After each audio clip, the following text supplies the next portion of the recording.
everybody. How's my ballroom sweeties out there?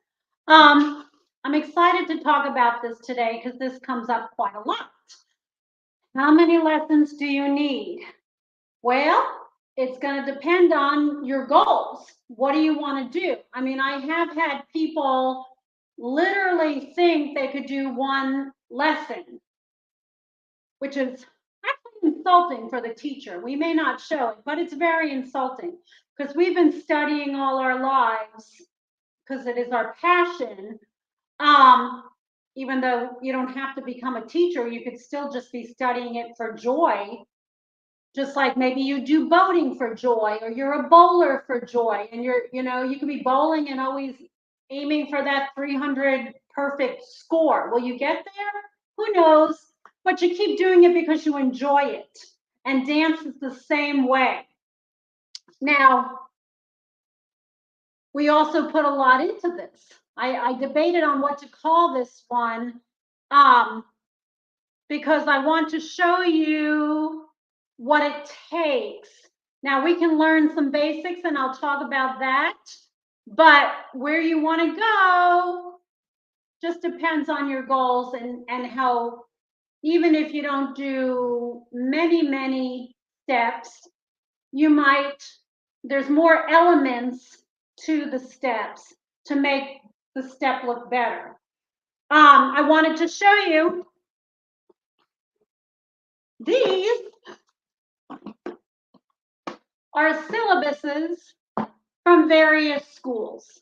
Each school has a syllabus, or there's like DaVita, and that's more universal because we have a lot of independent teachers now, so they may go to the DaVita syllabus, meaning just like Taekwondo or karate, if you're going to accredited school where you're being taught the same thing, same level, belt 1, belt 2, belt 3.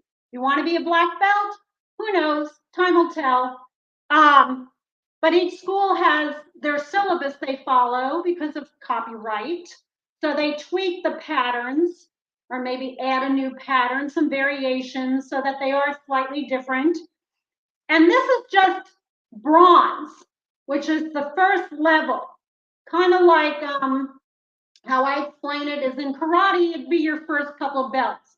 Green, yellow, white, those first, orange, I think. Your first couple of belts. That's what bronze is, and bronze is considered a social level of dance. That's what we're teaching. But they're smooth. So if you think your teacher doesn't know anything, we know a lot, and we've been studying a long time. This is one syllabus, smooth and silver. Smooth and rhythm. Another school, smooth and rhythm. Another school, smooth and rhythm. Another school, smooth and rhythm. And periodically they change their syllabus to keep it updated because dance is always changing and evolving. All right, so here's what I want to also talk about.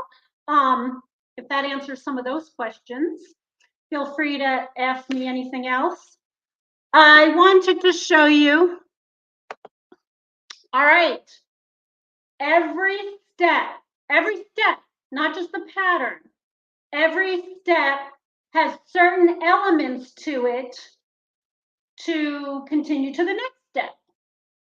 So when you're a beginner, you're going to work on these first two. Basically direction, as in forward, side, back, whatever the direction is, side, together, side. And your counts, which we may count in slow, quick, slow, or I may count numbers. 1, 2, 3, 4, 1, depending where you're having trouble. But beginners, this is where we start. This is just the basic element. So you can get on the floor and start doing something. The parts or the elements that get added is what now makes you look like a better dancer. And I was thinking, I don't even think I put styling in there. That doesn't, These things do not even include how do I do my arms, that's all like a whole nother layer. But even for as far as what you're doing with your body, every step, not the whole pattern, every step in the pattern, eventually, if you want to get better and improve what you're doing, it's important to work on these elements on each individual step. So in the beginning, we have direction and count. And by direction, again, I mean forward, side, together, back. Those are what you're relying on in the beginning, okay? Then we're gonna move on.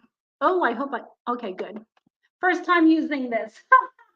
All right, the next one is your dance position, okay? That will be, are you in closed dance position, open dance position, promenade dance position? So every step you take, you're setting up what's coming next or what you're doing at the moment. And your dance position is what you're communicating to your partner so that they know what's happening. Because you're the guy dancing, you know what you want to do next and what you're going into. But these are the things you have to do called leading so that you can communicate to your partner what's coming next. So looking at your feet is not going to get your answers. The answers are going to be up in your frame. Okay? All right, next one. Alignment. All right. Alignment has to do with your relationship in the room. And it's also only for like your smooth dances, waltz, foxtrot, tango.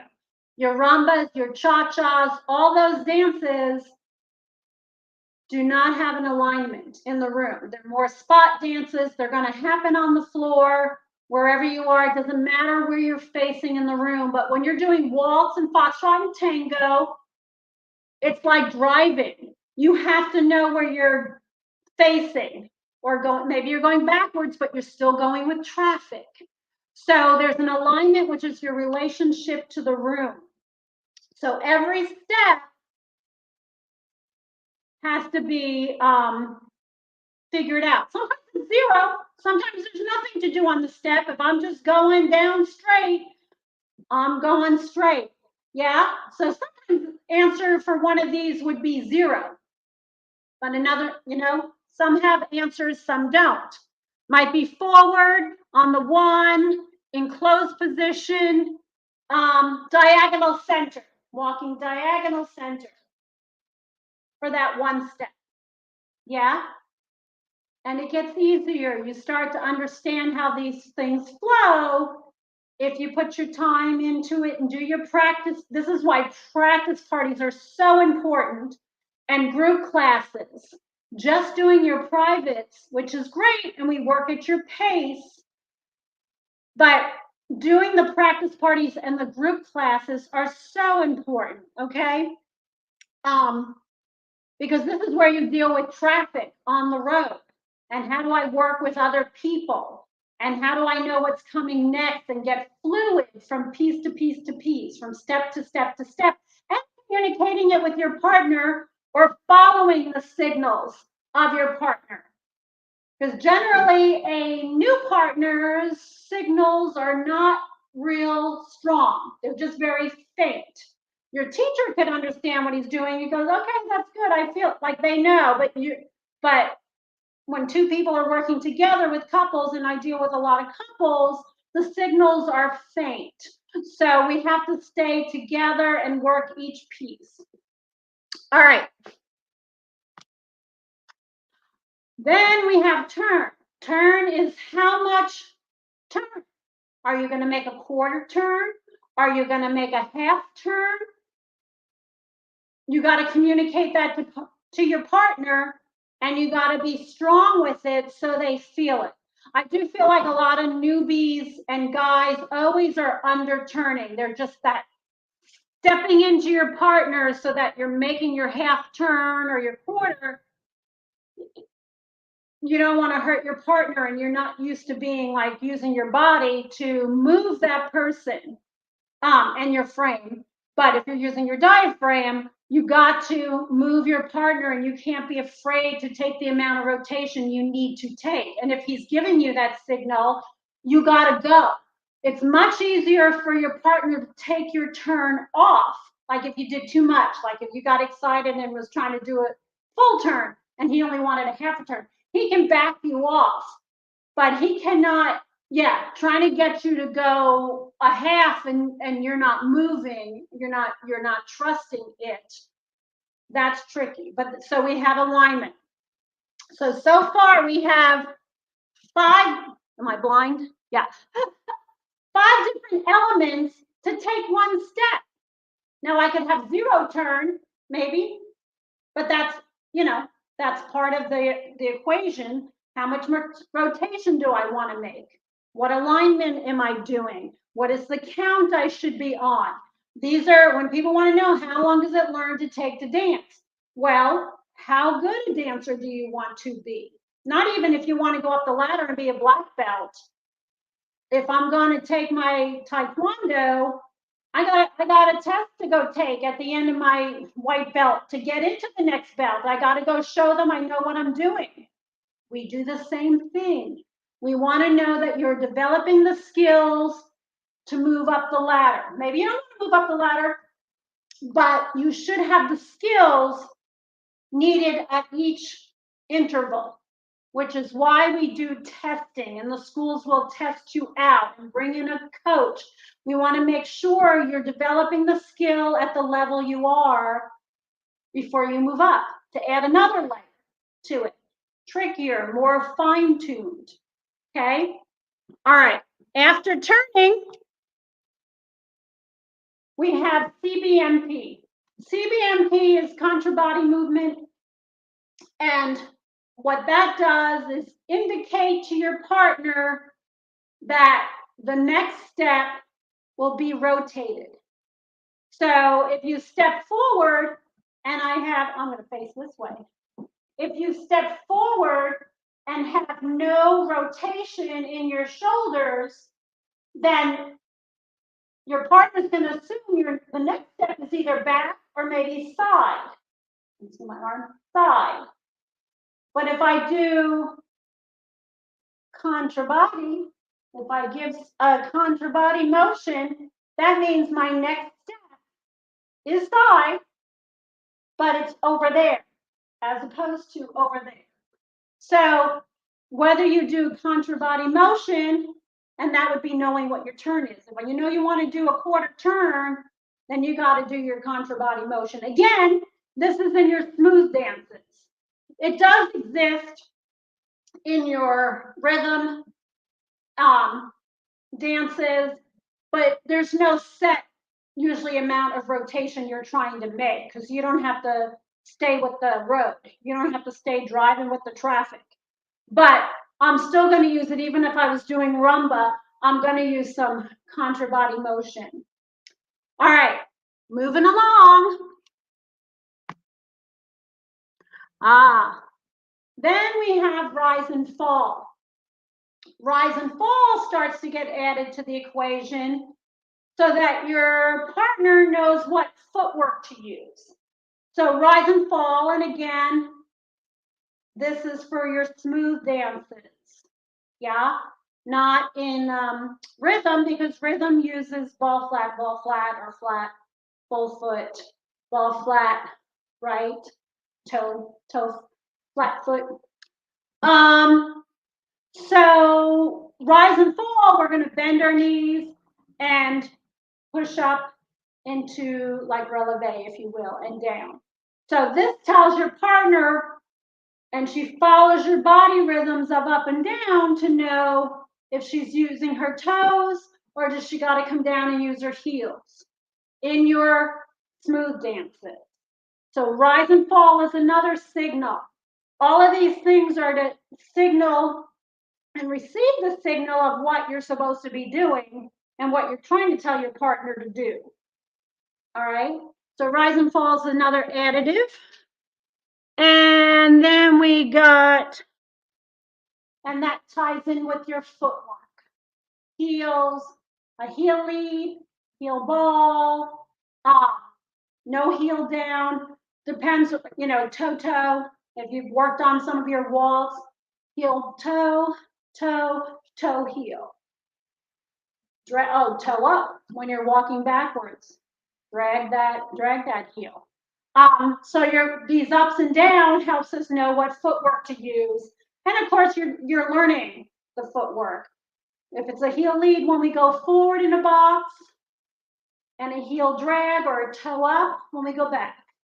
So everybody should be doing that. I like to introduce that even early on when we're talking about direction. There's a lot of stuff I filter in to my newbies because you don't want to develop a habit of not doing your footwork early on, and then especially in like a box or some of the basics, so that it should start to get familiar. It's like we slip these things in like peas and carrots in your vegetables while you're learning so that things look more comfortable and then they feel more comfortable. You're not going to dance when you don't feel comfortable. But truthfully, you're not going to feel comfortable until you get better at it, until you put some time into it. I mean, I would be a lousy golfer. Golf would not be my thing, but if I wanted to do it, I'd have to get out there and be bad and accept that I'm going to be bad at it until I get enough practice at it. And I got to practice my putting, and I got to practice my long shots, and I got to practice getting out of a sand dune. Nope, what do you call it? What do you call it on a golf course? Sand pit. See, I don't even play golf, so I don't even know. But the point is that I know there's plenty of golfers out there, and you spend a lot of time on the golf course. If you spend the same amount of time getting dance, you actually would learn rather quickly and get to an ability that you'd be happy with. And then if you decide to go further, then that's, on you. All right, lastly, we got swing and sway. Swing and sway. Again, this is smooth dances. Swing and sway. Yes. Swing and sway. Swing and sway is going to indicate your side steps. So when your partner swings and sways, you know you're going to move side and side and side and nothing so forward or back. So again, swing, let's say swing and sway, rise and fall, contra body. And again, these are all more towards your smooth dances, but they're very important to indicate what you want to do. I mean, that people ask that, how do I know what he wants to lead? And these are the things, these elements that we have to keep piling on top of the basic pattern, forward, back, side. In the beginning, it is very hard to know what he's going to lead because those signals aren't there. He's just getting the basics out. I use an analogy of a golf cart or a go-kart. That's what I say. Like you're just giving me 4 wheels and a tire and you're slapping together a skeleton of a frame, and it's going to be a bumpy ride. And then you got to learn from each other, and you got to help each other, and everybody got to learn their part to come together. So I hope this little bit helps you understand what it takes to learn each step you're taking and each pattern you're taking. But it is like riding a bike. Don't let it scare you off. It's just something you have to practice. That's why we always push so hard to come to the practice party, come to the group classes. I know sometimes you're adults and things are busy and you've got kids and families and jobs and businesses. But it really doesn't take that long if you just push for it and knock it out, and it'll get easier each time. I mean, I've had people take one group class, no privates, just a group class, which is the hardest way to learn because now you're having to deal with the speed of the whole class. And it's like You can't just take one class and be like, oh, yeah, it was hard. Yes, it's hard. It's hard.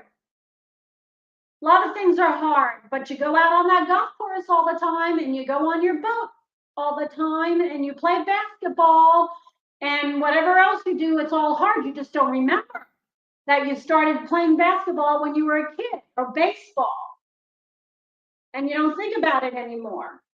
This is new and it's coordinating many things at the same time, but just give it a chance to move along. So I would think of it as that. You can be a white belt. I'm doing my Taekwondo analogy. But you want to be the best white belt you can be. And then decide if you want to move to your green belt or whatever's next. Yeah, you don't have to be a black belt. Nobody's telling you you have to be a black belt. And you can be a black belt and not be a professional. You can do it because you enjoy it.